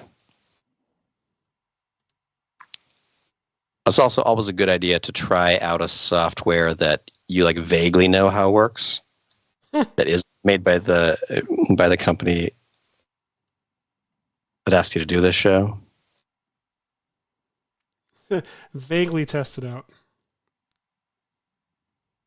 Yeah, I think I don't remember if I mentioned it on the show, but it was, I think the specific way that I tried to test it out was I was trying to convert the Dan Aykroyd's cameo from Casper.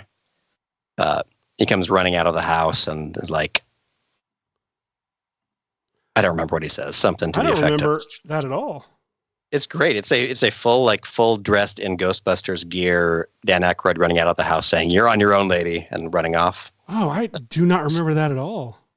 I was like, that's a funny bit. And it also would clearly not be from Casper if you didn't know what that was from, and it's clearly Dan Aykroyd in Ghostbusters gear, but he's got a big old mustache in it. And I was like, I could probably remove this with EBSynth, and so that's how I tried to learn it. I think it kind of worked. Are we looking at? Oh, no, we're not looking at that. Not looking at that yet. I'm saving my last reference frame of Seth Worley AI. Which frame is this? 2. And now I need to render out a copy that has matching frame numbers of the original video of Seth. So this is all very boring right now, but soon we'll get to something. Someday. How much time we got? 20 minutes. We can pull this off. How goes it over there? It's fine. I'm just messing around. You could try in the element texture for that, turning it to just copy your diffuse texture and paste it in the luminance channel, and then that's sometimes. Well, I mean, the stylization is really cool. So yeah, I kind of like how it looks. RGB. I just want RGB. I always set up a render to go while I chat with you in the background, and then don't press the go key. Wait, what happens if I do this? If I put Cosmo on an element layer? The stupidest idea I could ever have. Oh, I think it can be stupider.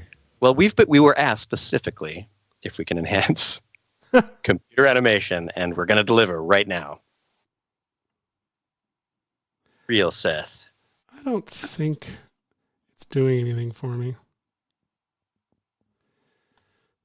What I do think I could do,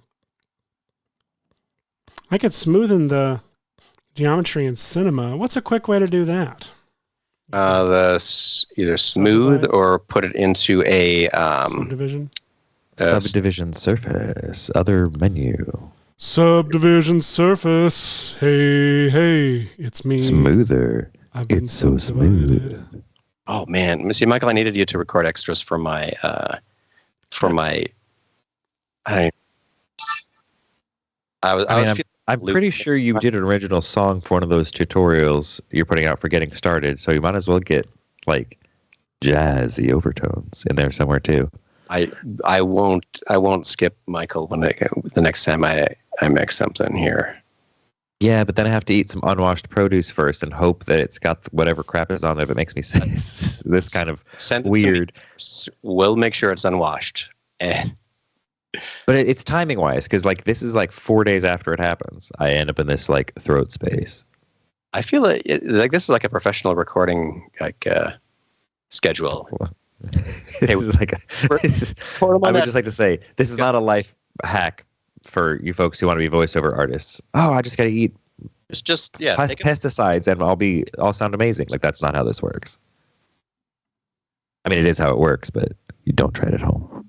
Yes, don't get bitten by radioactive spiders, and don't. Just the odds. They're not in your favor.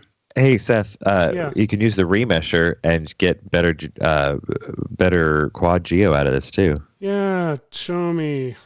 I have a feeling with that. The remesher's right there. A lot of seam. You just said right there. I'm not doing anything. Where? It's in that menu, like just a little bit to your right. That menu. I am hovering over my face, and you're like, that menu in Cinema. Which one? I'm pointing with my finger. I don't know how you can't see it. Oh. No, the other one. I'm sorry. The easiest way to find it would be just hit Shift Z and type a remesher. Naturally. But it's right there. It's literally like it's on. It's Oh, in that menu. remesh. Yeah. So just drop it in there and use the. Okay. The textures might get a little funky, but you'll get a better mesh out of it. Possibly. So. Wait, were you cutting stuff out? No, I was smoothing it. Okay, because it looks like you've got 3 different pieces there. Oh, I do. Okay. Oh, the eyes, the glasses, got it. I can read it now. Let's see, advanced. But I mean, take a look at the geometry it's given you and see if it's better. Like, look at the polys. Okay. Where? Wait, why does it look like that? Yeah, I don't know.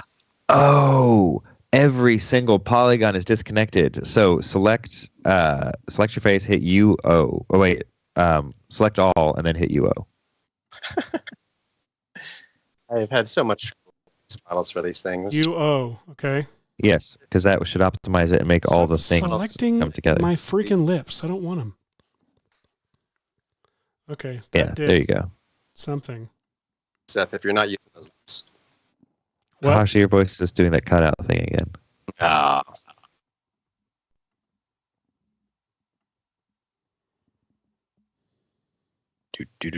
See, all this stuff. I want to get rid of this face gunk. Go to the brush. Let's see. Brush tools. Yeah, the brush tools. That's what I was doing when you guys were like, "Hey, Seth, stop doing that. Do something else." Well, I want you to get proper stuff first. Use the Z remesher and remesh, and you'll get lovely, like, proper polygon flow. Use the what? Yeah, the remesh object. Polygon flow. These are unsavable, unrescuable 3D models. They are. Seth, I can show everyone how to use EBSynth over here if they're curious. Do it. All right. So, as you'll recall from last time, we output all of the frames of Seth looking around. And then I handpicked some of these frames, which, again, I love that that we're really making use of the resolution of this show right here. But come on. Okay, here we go. So I picked a handful of frames that were sort of, the extremes, like when you're looking up or down or to the side, just to pass them through. And they have the same frame numbers so they'll correspond properly with the original frames. Then in EBSynth, this is the whole interface. This is the whole thing that you've been hearing about in stories. You just go to the keyframes directory and select that keyframe directory, the one where I put those stylized images, and then you go to the video directory and say, I want you to use real Seth for those. And oops, about that. And now, oops, does it know? How do I change my brush size? I don't know where this is. Down control and drag the mouse. Nope. Hold down or either Control or Command and the middle button and go back. I don't remember, actually. Oh, found it. Command Shift. And make it all as I go. So now, let's see, the weights. I don't remember what the weights mean, but I'm just going to try it at this. I'm just going to say run all. And it's going to get automatically mapped out which keyframes is sort of responsible for which thing. And it's going to think for a second, and then at some point, I think that it starts outputting those frames into separate folders for each section. But the cool thing about EBSynth is that it does have a export to AE thing right there. Oh, here it goes. Here go those exciting bars. And this is similar. You could do this with content-aware fill to some degree, too. Oh, yeah, you can do it with content-aware fill. I didn't even think about that. That's what I should have done. That would have been cool. Maybe there's time. Maybe there will be time. We'll see. This is how fast EBSynth. There's 14 minutes. Hey, content-aware fill sometimes works fast when it's required. And we're almost done. And they're all synthed. So now I'm going to say export. And 24 frames per second, please. And here we go. Okay, moment of AI truth. Let's see. And play.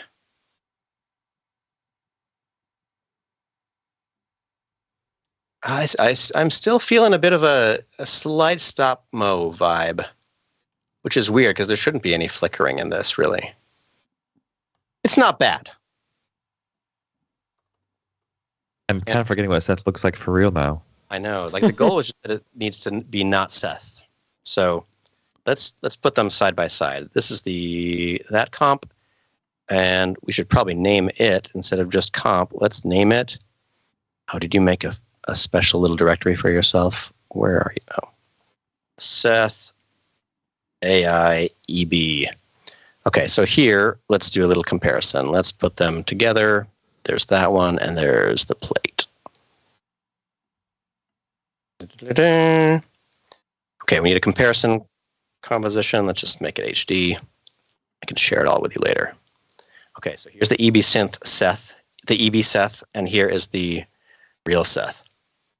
So now y'all can remember and kind of see what it's doing. So it's definitely differenter than you. That part's weird. The shadow that creeps up the face there. Because it's trying to kind of interpolate or whatever. But this is a legit workflow that a lot of people are trying with AI diffuser model things, where you basically feed a handful of frames to the AI because it can probably stylize one frame pretty well, but it'll be flickery in between. And so if you're able to do something like this, then you get a smoothing out by interpolation.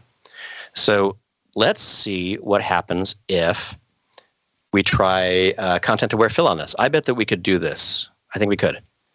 I'm going to get the this Seth plate, make a what am I trying to do? No, actually, I want the real Seth. Real Seth. There we go. Real Seth. Now, I should name this comp so I don't forget what I'm doing. This is the content-aware fill Seth. So here's what we're going to do. We're going to quickly draw a little mask like that. I'm going to say none.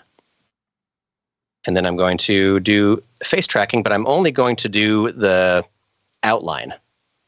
And what's cool about that is that that'll run super fast. Look at that. And I think this will be it. There we go. That's great. Now I can just turn this into a subtract mask. And now Seth's face is missing from content-aware fill, which is pretty cool. So let me think.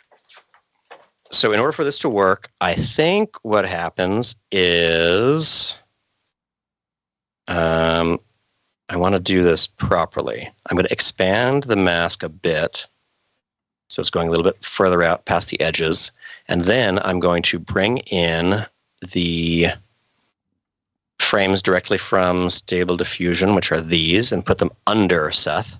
So we've got a bit of a weird blending of the two here. So should I contrast out the original footage, or should I try to lighten up the CG render? What do we think? CG render, so we could re-lighten it up again later if we wanted to anyway. Let's turn down its, just using some brightness and contrast to do it. Legacy, baby.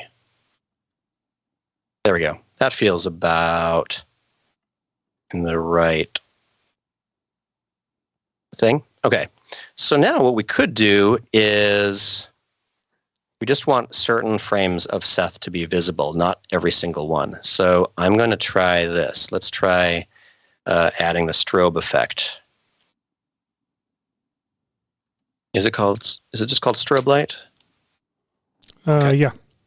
Okay, so when it's strobe light, let's see, how does it work? Instead of operating on color only, you want to, sorry, go ahead. Should be 1/24, because I just want it to flash for like one frame. And its period is every 1 second. That seems reasonable.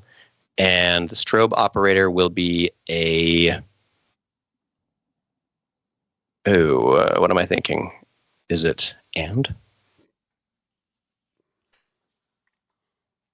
Oh, it's trying to flash white on top of it. Darn it, I need to apply that to a solid.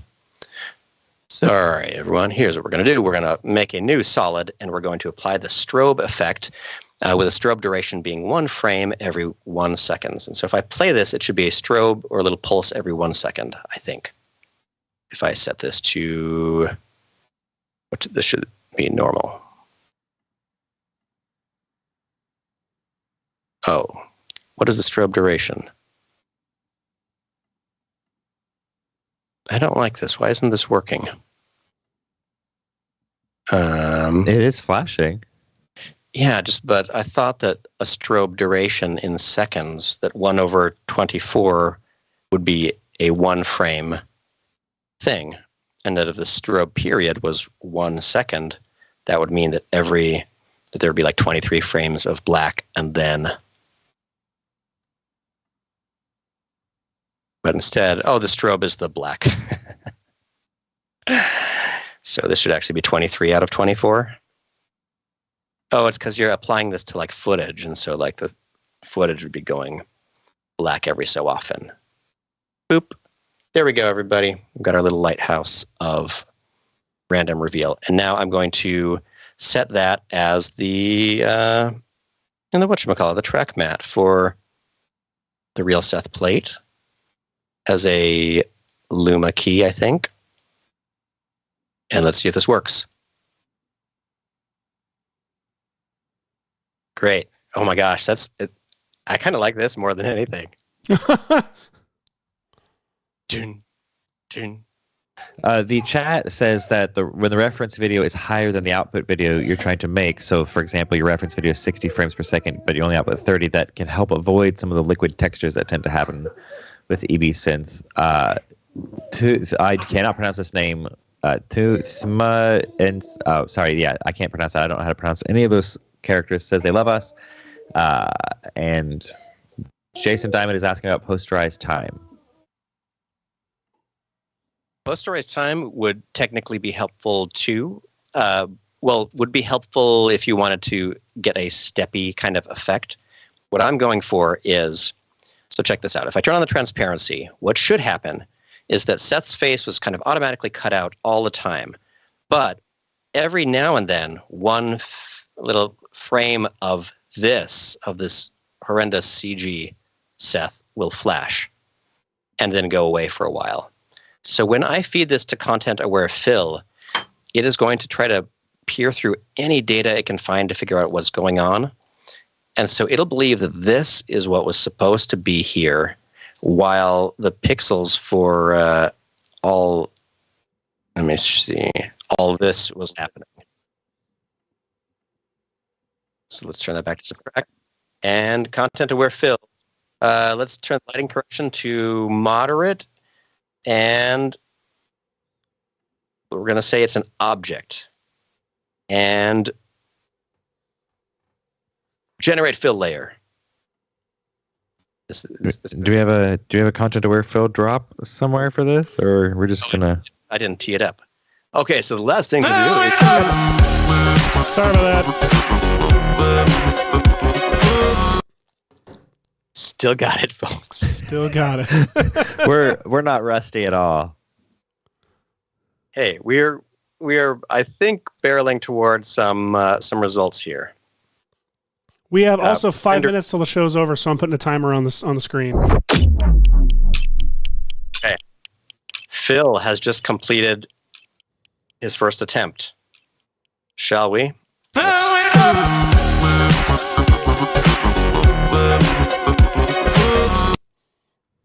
All right, Phil, let's see how you did.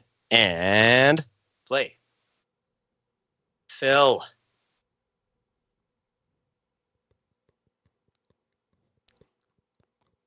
No, Phil. Oh, okay. What did I do? I did something.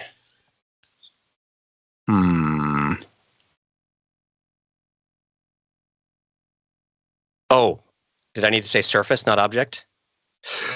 It was Hashi. Sorry, Phil. I'm gonna have to let me make sure it's all right again. Okay.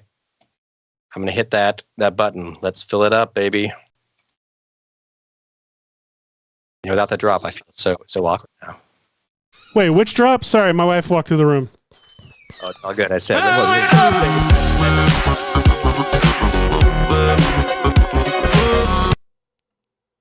Okay. Surface mode, because it's trying. Yeah, it's got to treat this like a surface. Oh, come on. Please, Phil. Don't let us down.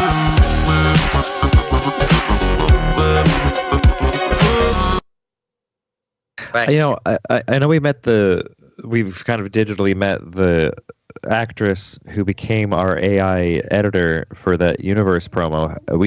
I think the person we really need to meet is the poor stock footage guy who became content aware Phil. Out there, if anybody knows this man. The original stock footage, the original stock image does not paint a good picture of how Phil's doing. So we'll see. It's like man in a shopping cart in the LA River or something like that. It's a wow. That's image. not somewhere you want to be. No, but like if I was going to employ someone as a digital avatar, I wanted to make sure I was finding someone down on their luck. Wow.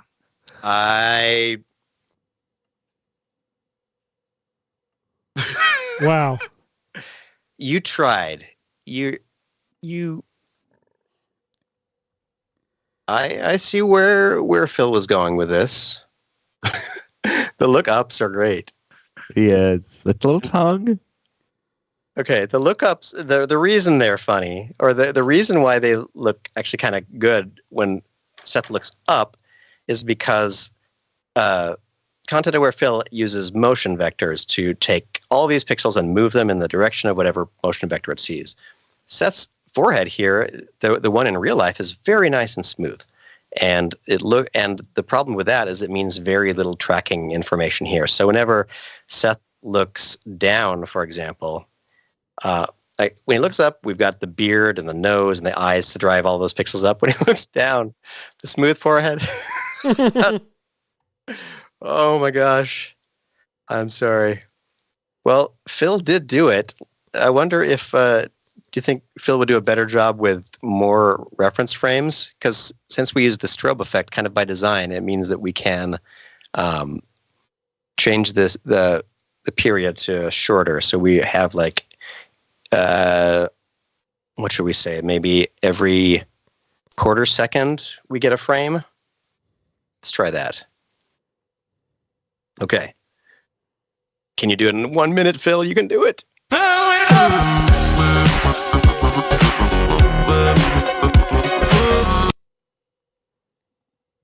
Goodness.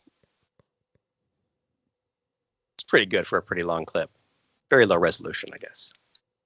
But I'll just run that through Topaz AI. Phil.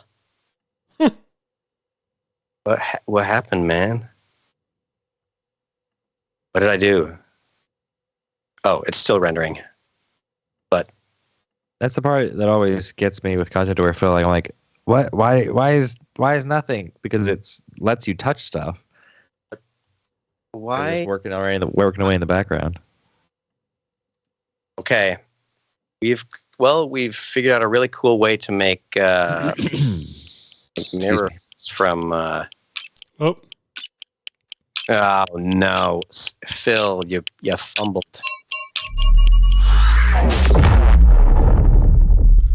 Okay, well, like where we end up with is EBSynth version wins out in my mind among the things I was trying for this AI uncanny valley Seth. Little weird. I would love to try it with some stuff that's a little bit more stylized, but maybe some version of this could blend well together, you know? So like if I got rid of this all of these content aware fill attempts. Wait, no, that's the flickery version. Where's the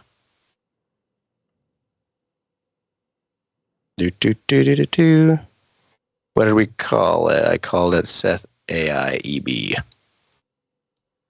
Okay, so here's with the face masked out, and that does actually seem to help a lot. The real hair there. So we're using this mask. I'm going to maybe subtract the mask in a little bit, expand it inward. And then, yeah, the contrast is a lot on this. What did I do for the other one?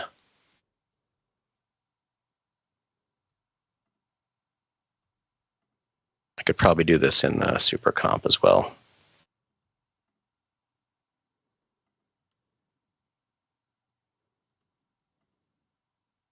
Maybe somewhere in this realm.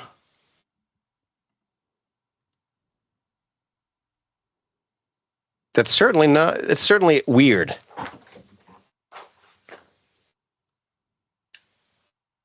Yes, weird is what it certainly is. it certainly is. The show. Zoom, zoom, zoom, zoom. All right. Well, I think that that may wrap it up for my efforts here. Mine too. Did we end up?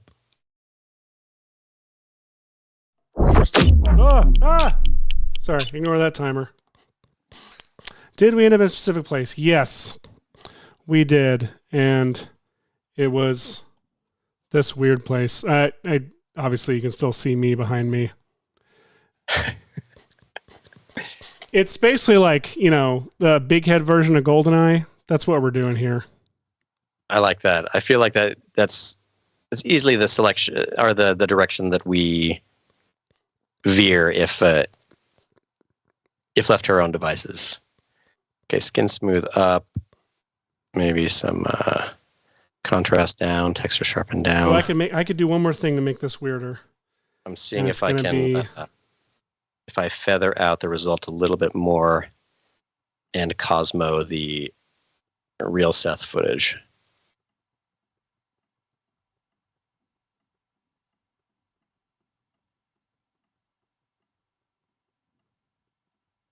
Ooh, that does help, I think.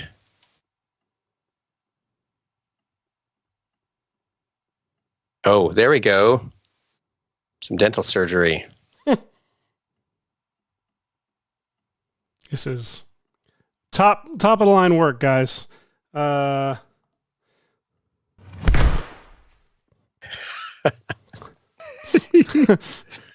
just real quick send. Okay, hang on. Export J. Asher, chill in your room for a minute. Yeah, sure. Yeah. Yeah. He's all the way upstairs, and I have to really yell, and it's not working with my throat like this. Oh, yeah. So that's not the one. Let's see. It's the face scene setup. Replace model. I'm jumping back in to try to find out if there's a frame I could export that'll help get rid of that weird moment with a cheek shadow. Because that's the part that bothers me the most, honestly. I could have So made that smile bigger. In AI, Seth. AI. How far past our show's end time are we planning to go? Nah, that's not worth it for this guy. True. Are you sure? He's adorable. It is pretty adorable. With his little teeth. But I Michael, do know you're Michael welcome was... to tend to your real life children if you would like. That's true. I know Michael was a bigger fan of wherever that went. Where is it? Well, never mind. I thought I saved that thing you wanted me to save.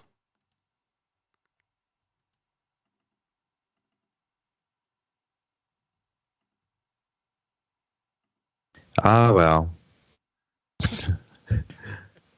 We'll just have to let it live on happily in our memories. No. We're going to do it. Add RBF. Done. There it is. This was what we accomplished today.